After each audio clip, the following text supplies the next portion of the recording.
Smart Omega! Men, ito na yun eh. Ang first match of the day, kadalasan talaga ay nag-iinit agad. And excited ako makita kung meron ba ditong mga extra maneuvers. At pag sinabi kong extra maneuvers, yun yung mga hindi naman kailangan mag-TP doon. Pero TTP pa rin. Actually, yung extra maneuvers nga, pwede mo na rin bangkitin yung ginawa ng Grak kanina. Level 1, Guardian's Barrier. Muntik ma-reset yung purple buff, pero Jack na dito nanggugulo. Pero napakabilis naman kunin ni Boyd AR yung kanyang purple and orange buff. Being a back siya. And of course, meron din siya dito ng concussive blast. Napakataas ang kanyang damage output. Jack no, mag-slide here. Figure out. Habulit. Oh no! Chaknu might just go down! That's the first blood going to the hands of Minana. Grabe. Medyo nakadalawa kasi yung Torre. Oo, at saka tama din yung ginawa doon ng Minana Evos na hinabol nila doon si Chaknu. By the way, power predictions. Who will gain more assists in this game? Chaknu or Brusco AR? Comment your answer in the live stream chat with the hashtag SmartPowersMPLS12. Okay, sinabi natin kanina sa Minana Evos na pwede sila mid to late. Pero dahil meron silang backsha, pwede na mas mabilis yung pag-scaling dito ng Minana Evos kung maganda yung laro ng jungler nila. And kung makikita nga natin, no, mukhang masaya naman ang laro ni Boyet ngayon. 1-0 agad on this backsha. And ang maganda dito sa backsha, parang underrated yung snowball factor ng isang backsha. Oo. Para siyang reverse Martis. Yung Martis, kapag nakapatay ng early, sobrang sakit. Oo. Ito naman, kapag nakapatay ng early, hindi mo mapatay. C-Tram siya, C-Tram. Si Trump, binaliktad na Martis. Ang Oo, galing sinabi talaga mo, na, reverse idol. Martis eh. Galing, galing. Okay, Turtle, first one. Sino ata makakuha dito? Half HP on the Turtle. Lansu, pupunta dito kay Chaknu pero inikutan na nga rin ni Ryota. That's going to be another kill. At mukhang ang Turtle ngayon, nagsisimula na nga rin ito. Max, Oh my goodness. hindi siya makakatakas dito. Saglitan lamang dahil si Brusco naman ngayon ang susugod kay Ryota with the last insanity as well. Minana Evos ang makakalamang 1,000 agad-agad. This is very methodical approach coming out from Minana Evos. Napakaganda ng turtle control nila. Lansu AR jumping on the back line and nandun din yung wild charge para hindi rin makaretry si Andoryu. And this is just allowing Minana Evos to have a huge XP gap between their junglers. Level 4 pa lang si Andoryu on the Fredrin habang level 6 naman si Baksha. And you think na parang hindi naman ganun kasama yung matchup na yan kasi kahit behind yung Fredrin, it's still a Fredrin.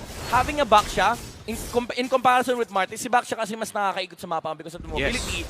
And this will just allow more space for the Claude to farm up. Habang sinashutdown naman nila yung window na pwedeng magamit ng Omega yung lineup nila alongside the Bruno. Mukhang magiging ultra fast dito ang scaling ng Minana Evos. Nag-double lane na nga si Domeng.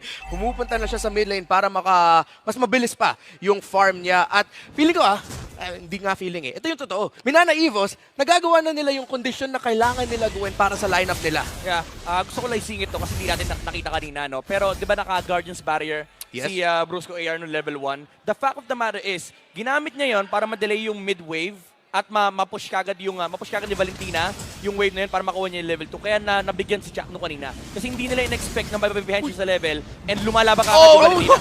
Misses two things. That's a flicker and the ulti as well. At mukhang naipit pa ang isa. Lansu biglang nawala. Ayoko sabihin pero nakita kasi ng lahat yun. Caught in, hindi naman 4K, mga caught in 2K lang. Caught in 2K. Tsaka first time in this game na hindi ganun kaganda yung latag ng Guardian's Barrier na pasama pa yun for Lansu AR. This does mean na may retaliation ng konti for Omega. Randoryu. Chaknu naghahanap ng set pero mukhang ayaw nilang saktan si Boyet. Brusco naman ata ang mapopoke lamang ng bahagya. Turtle, sisimulan na rin ng Omega. Wala pa atang laban dito, bossing. Natin. Kontrolado kanina Minana Evos pero mukhang nawawala. Naku, ayan na nga, bumawi na ata si Lansu. Pero Andoryu ngayon, tumatangke ng bawas, nangangalahati na nga rin ng buhay. Ang ganda ng real world manipulation ni Eto Max. Lansu tumudugo, pero mukhang masesecure niya ang Turtle para sa Minana Evos. Grabe si Lansu pa nga ang nakakuha ng Turtle. Minana Evos gets the second objective.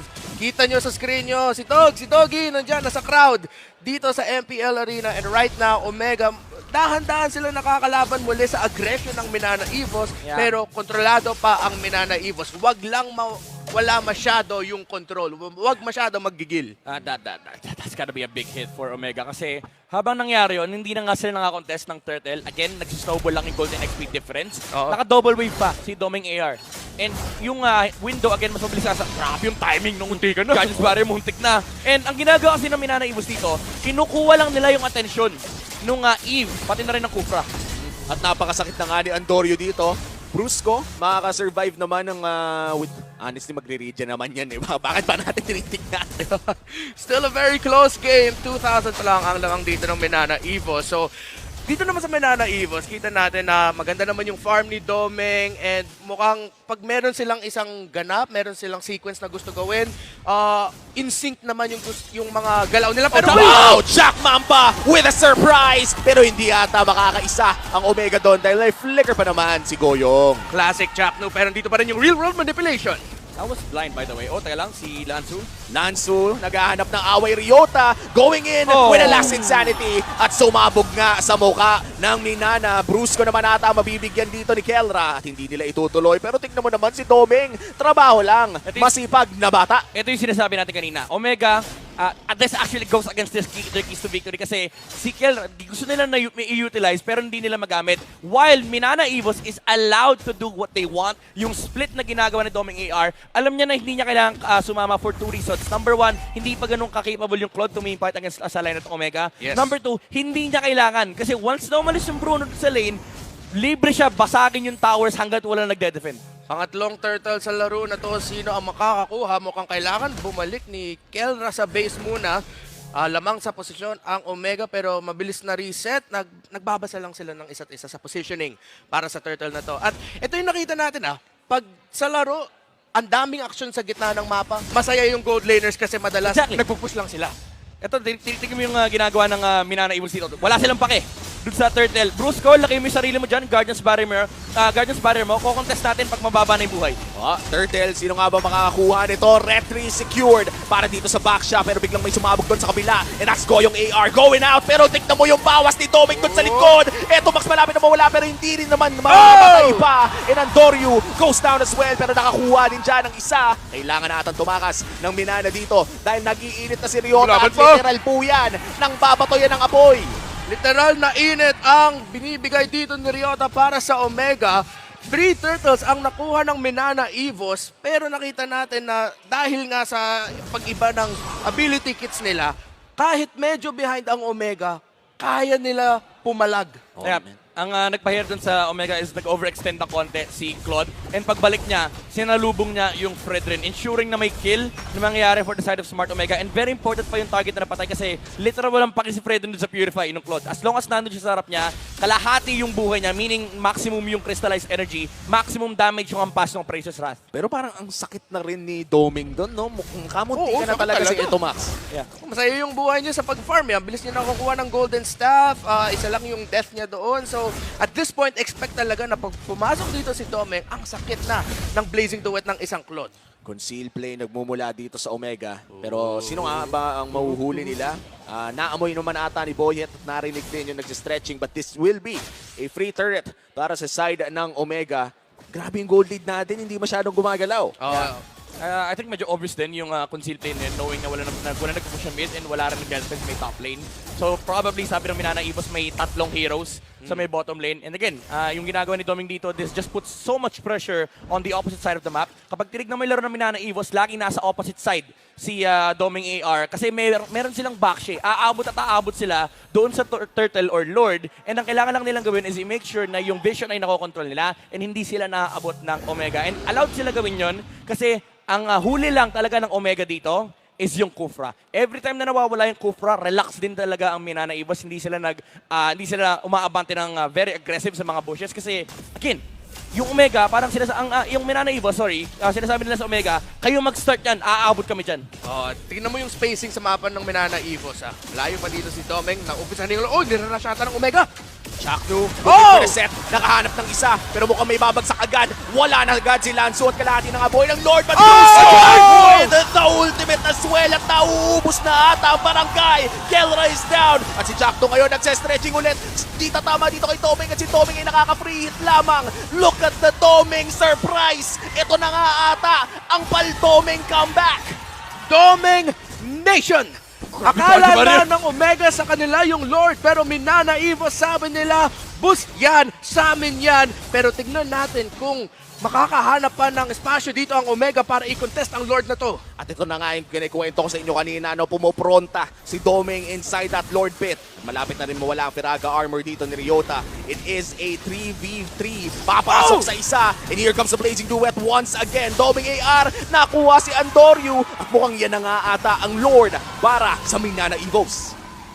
This is just a very perfect execution of the Lord Dance coming up from Minana Evos. And napakaganda rin ng utilization ng Claude, by the way. Hindi sila nagmamadali. Even though nanalo sila sa team fight, buhay pa si Andoryu. And nakikita din ni Bruce kung sabi, nare-report niya sa mga teammates niya, par, anong kapal ng crystallized energy, par. Kapag ginamit niya yung ulti retribution, kanya yan, par. Hintayin natin, makipaglaro tayo. And nung lumabit si Andoryu, unfortunately, nandun na rin si Lanzo AR. Nung nakita nila yung Fred Rin, hinarangan ni Brusco yung likuran. Effectively cutting down the exit. Tapos sabi ni Lanzo AR, penalty zone ka sa akin. Consistent at systematic ngayon ang Minana Evos. Yung parang lahat ng assignment nila papunta sa laban na to, natupad nila. Nagawa nila lahat. Yes. Si Domeng magpa-farm, magsisplit yung rotation ng 4 na miyembro ng Minana Evos habang ginagawa yun ni Domeng, yung control sa mga objectives.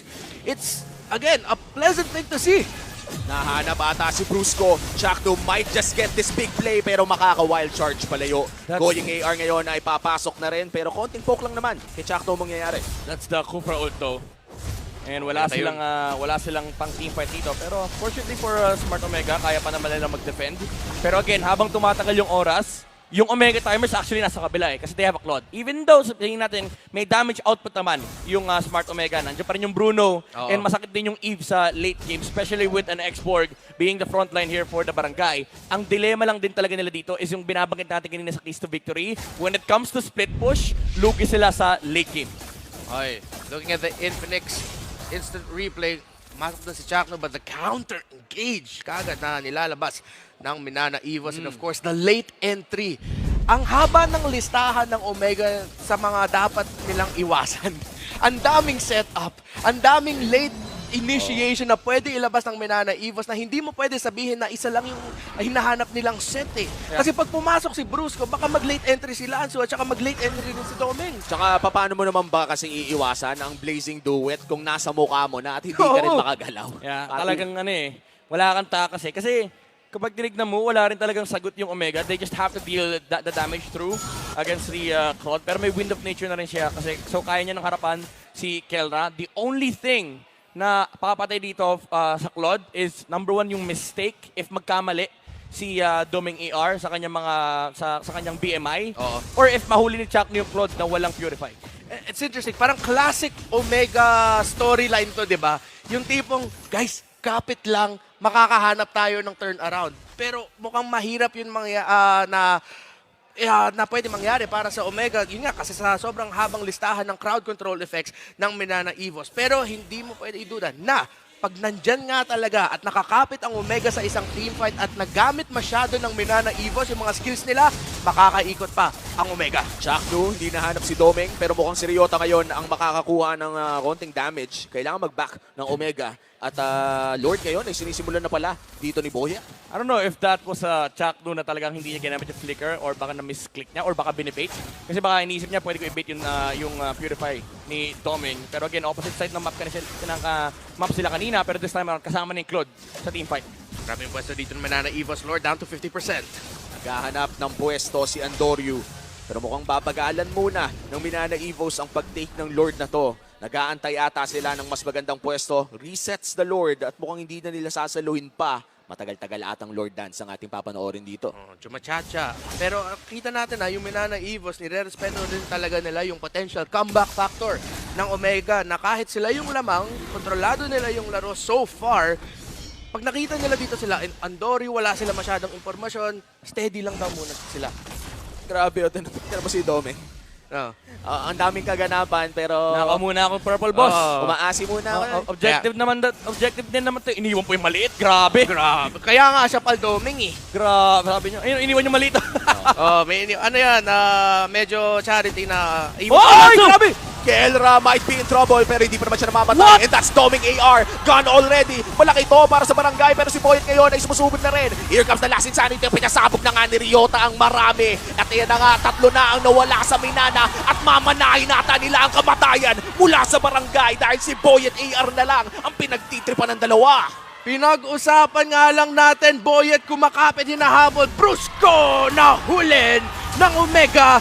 Boyet na lang naiwan. 3 laban sa 1. Kumakapit, Naku, malala. Ryota nakagante with the last insanity. Ang sabi niya kanina sa pregame ay 2-0 to. Pero malapit na mabuhay si Doming. Malapit na mabuhay si Lansu. Ito na ba ang milagro na hinahanap ng Minana? May minions, may minions. May minions na. Wow! We were just talking about it. Pag hindi nag-ingat ang Minana Evos, masyado nila ginamit yung skills nila at hindi perfecto yung initiation, makakahanap ng turnaround ang Omega. Ito yung sinasabi natin kanina, Etomax tsaka si Kelra, meron silang damage output. I feel like binate ni Doming AR yung hits coming out from Kelra. Hindi niya kagad pin-up yung Wind of Nature, but he suffered the loss. Kasi nung mababa na yung HP niya, hindi naman na si Kelra yung finishing blow. Si Etomax na. And wow, grabe yung pinakita ng Omega doon. At parang ganun lang, yung 4K gold lead tumalon. Pabalik sa kanila, 2,000 na. Looking at the items, Wind of Nature for both marksmen. Rose Gold Meteor, of course, pinuod dyan ni Kelra para hindi siya makakuha ng damage masyado. Galing kay Goyong na kailangan na rin respetuhin. Damage output ng isang Valentina. Hinintay na lang yung isa pang magandang damage item para sa kanya. Sobrang ganda ng Blade Armor from the export. This just means na hindi pwede na basta-basta i-free hit ni Doming AR para ma-poke down yung Feraga Armor, yung export. So this does give a lot of options for Omega. Big team fight. Chaknu, nag-stretching lamang. Pero ito na ata ang push na inaabangan ng barangay. Tatapusin na kaya nila ito. Brusco, saktuhang pagpwesto lamang. Mabubura ang Lord ni Nana Evos with a great defense. Kulang pa sa minion waves. Kailangan pa nila mag-clear ng torre doon sa mga side lanes. Dalawang torre pa nga doon sa taas pero mabilis matutumba yun. So Doming.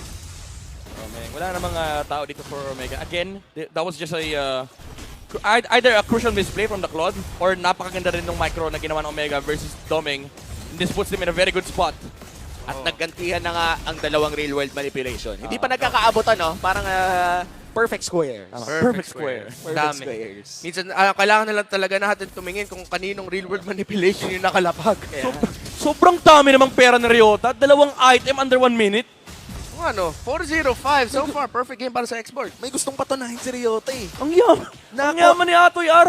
Na-call out kasi kanina. Oo. Nung pre-game, sinabi ba naman na malakas sana yung Smart Omega kung kaso nandun daw si Ryota? Yung tawag doon, beautiful storytelling. Oo. Na kinall out ka ng isang player, tas ngayon, ang ganda ng laro mo dito sa game number 1. Omega ngayon ang lamang pagkatapos ng magandang, sabihin natin, first 13 to 14, 15 minutes ng laro galing sa Minana Evos na nakita natin na bura in one false engage. Grabe, sabi ko kanina nasa side ng Minana Evos Omega timers pero iba pa rin talaga pag Omega ang may hawak ng timer nila. 18 minutes in. 2 minutes in na tayo sa Omega timers. And 2 minutes na rin nasa harap ng base ng Minana yung Omega. Oh, kilala natin yung Barangay Omega habang tumatagal lalong sumasarap ang laro nila. At ngayon, ang sarap ng buhay nila ngayon dahil sobrang lamang na nila. Nababaliktad talaga ng Omega ang mga ganong klaseng team fight. Pero ngayon, mukhang makakalbo na ang base ng Minana Evos. Wow. Omega, kumatok lang, nawasak na ang 3. Heartbreaking for Minana Evos fans. Sobrang na-turn around yung laro. Pero again, kung nakita natin, one wrong engage galing sa Minana Evos, nakaikot yung laban, pabor para sa Omega. One really good engage galing sa Minana Evos. Kaya rin nila ikot yung laban ulit. Oo. Honestly, they need to play the split push right now. Hindi rin ganun ka-confident na ilagay.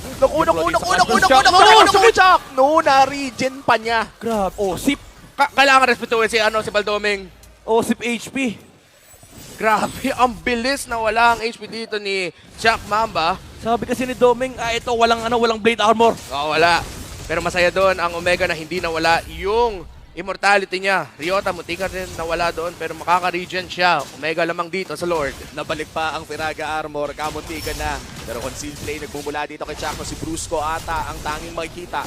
Boyet, dumadriving Oh, lang Chakno, naman Chakno. doon. Pero si Chakno ata, delikado. Goyong, oh! Last insanity na gamit na rin at may penalty zone doon sa loob. Oh, ng Kelra! Pero Kelra is down. Wala na ang gold standard para sa barangay at si Andorio ngayon ay napaulti na rin. May stun din naman gagaling dito kay Brusco at mukhang kontrolado na ng Minana. Si Doming pa ang nasa loob. That's a Lord secured para sa side ng Minana at tatakas na ang barangay. Ryota might just get his first death of the game pero hindi.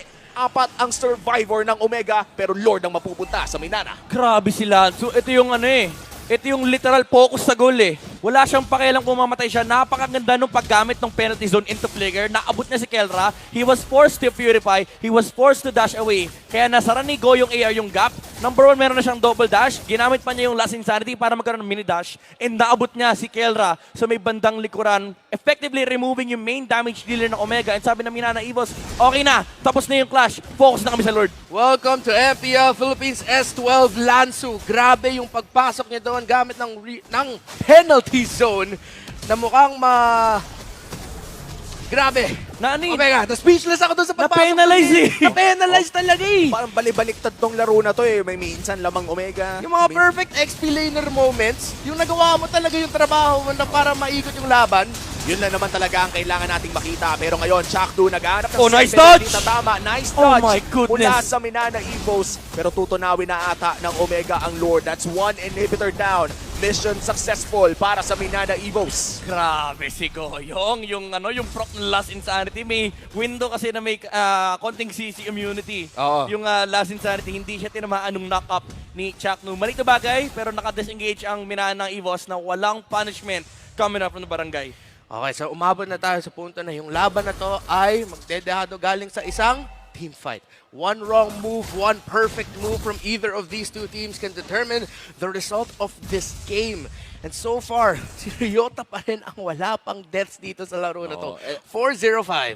Ito yung pinag-uusapan natin no, na pag umabot na ng late game, isang team fight na lang ang magde-decide. Isang Lord na lamang. At kung titignan natin ang item builds natin ng FWD Insurance ay talagang lock item na halos lahat. Yeah, meron na rin napakita mo na kanina yung yung mga lock item nila. Very important dito is yung insurance policy for the Claude na meron siyang Wind of Nature again to mitigate the damage output of Kelra. Pero nandiyan din yung mga immortality sa side ng Smart Omega. Ngayon may hawak na si Kelra, meron na siyang immortality, hindi na sapat yung double down, close the gap na objective dito for Minana Evos na tataro na ng penalty zone tapos i-burst.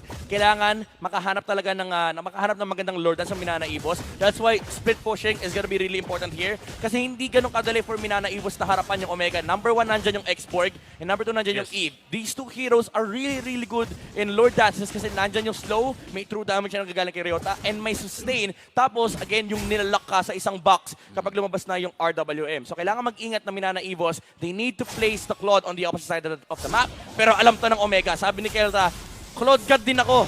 Kung ako yung Claude dito, ganyan yung gagawin ko. So, guys, dito tayo. From the matchup of the gold laners to the matchup of the roamers, yung kailangan gawin dito nila Lansu at saka ni Ryota para sa kubanan nila, sobrang taas ng halaga. Isang magandang pasok gamit ang penalty zone, isang magandang lapag ng Last Insanity ng X-Borg. We have to watch out for those two key abilities galing sa XP laners. At Evolved Lord na rin ang usapan dito. Ito yung mga game-changing objectives talaga sa loob ng isang laro. Sisimulan na ni Andoryu. Chaknu nag-check push lamang. Kontrolado sa ngayon ng Omega ang Lord Pit. Pero nandyan na rin si Poyet at Lansu. Doming split. Ito yung mahirap eh. Kung mahirap from frontline sa Minana Evos, sa side naman Omega, ang hirap nung palakad-lakad ka. Uwi ka ng uwi ng base. Kasi may split pushan tayo. Nagamit ni Etomax yung real world para hindi mamatay yung Torre doon sa baba. Para lang makaklear ng Oo, wave. Doming! Naku! Purified. Si Doming naman ata ang gusto. Oh! Afli ni Kera na ng Mamba. Pero may gante si Brusco at si Kel na kayo na yung nag-dash. -1, wala ka na Doming. At si Brusco naman ata ang isusunod. Yung immortality ay hindi sapat dahil dalawa ang mawawala sa Minana Evos. Oh my goodness! At itutuloy pa nga ata nila dito si Ryota. Nice penalty zone mula dito kay Lansu. At si Andorio! Andorio ngayon, siya naman ata ang igagante pero tatakas na. Dahil nandito na ang tanod, nandito na si Etomax. 5 versus 3. Tatlong miyembro na lang ng Minana Evos. Sapat ba yung wave clear? Sapat ba yung damage? Makakadepensa pa sila! Mag-iingay na ba ang barangay? Ryota looking for that damage. Pero ngayon si Goyong Saktong depensa Last lamang. Insanity. Last Insanity na gamit Antonio with a Razor Slap. Embers. Sumabog ng sabay-sabay. Yung mga Immortality ay nawala na rin at si Antonio ngayon ay tumatangke. Pero sapat si Goyong. Sapat ang damage. Wala minions. At kailangan niyang tumakas. May Immortality pa siya. At ayan na nga, mapapop na rin. Lanzo AR. Naghahanap pa rin sila ng angulo para matapos pero hindi Boyet nila sa labas. matapos to. Ayaw pa umalis dito ng Barangay Omega. Minana Evos kumakapit pa sila para sa depensa. Goyong AR looking for the big ultimate. Unstoppable na si Ryota. Nagalit kasi nung pre-game. Grabe, sabi na ng Omega, ang tagal na natin dito! Ang tagal na natin dito! Yung minion waves, ayaw sumabay masyado. Uwi muna tayo. Punta tayo sa Lord. Grabe yung depensa ng Minana Evos. Oh, they wanna take the Lord. They can't take the Lord kasi buhay yung jungler na Minana Evos. Samantalang patay din si Andoryu. This does give Minana Evos the advantage, however, kasi buhay yung back siya at buhay yung Claude. Gusto ko lang balikan yung kill kanina kay Chakno. Binato niya yung tissue paper para mag-proc yung Quantum Charge. Kaya naabot niya ng Tyrant's Rage Flicker yung Claude. What a play by the Mama. Ito naman! Chakno with the setup at hindi na nakagalaw si Goyong. Ganon kabilis yung nangyari para sa barangay at ngayon 4v4 na. Problema kasi yun 4v5 kanina. In-equalize lang ni Chakno. Oh my goodness, grabe yung mga outplays dito. Chak Mamba, nakakadalawa na siya sa trade. Even though nakapag-defend yung Minana Evos, again, yung mga jumps ni Chakno, he still has a flicker by the way. After nitong Lord Take na to, which will spawn in 30 seconds, mabubuhay naman si Lanzo at si Goyong after that. Pero kailangan nila mag-ready kasi again, may flicker play coming out from Chakno. Take a moment to breathe and take it all in. Unang laban pa lang para sa araw na to. Chak, uy, ginamit dito ni Bronzo. Ultimate niya makakatakas. Alright. Hingang onti lang para sa dalawang kupanan na to, hindi pa tapos. Almost 27 minutes. Tatapusin na nila anong hindi pa tapos. Si Lanzo naman ata makakapasok mo na ng penalty zone. Pero babagsak na rin siya. That's 1 kill for Kelra. At 3v5 scenario makikita natin dito sa loob ng base ng Minana Evos. Tatapusin na ba dito ng Omega? Malayo pa ang Lord. Si Boyet ay kailangan na mag-back. Si Tomeng, delikado dito pero baka BM ay papabalik. Claude, In Claude. 5v3, makaka-clear ba dito? Yung Claude tatapusin na ata pero may BM ay pa-play siya. Hindi tatama kay Boyet ay AR lamang at si Goyong ay papasok na rin with the last insanity pero kalimutan mo na lahat ng yon dahil Omega ang Game 1 winners! 27-11!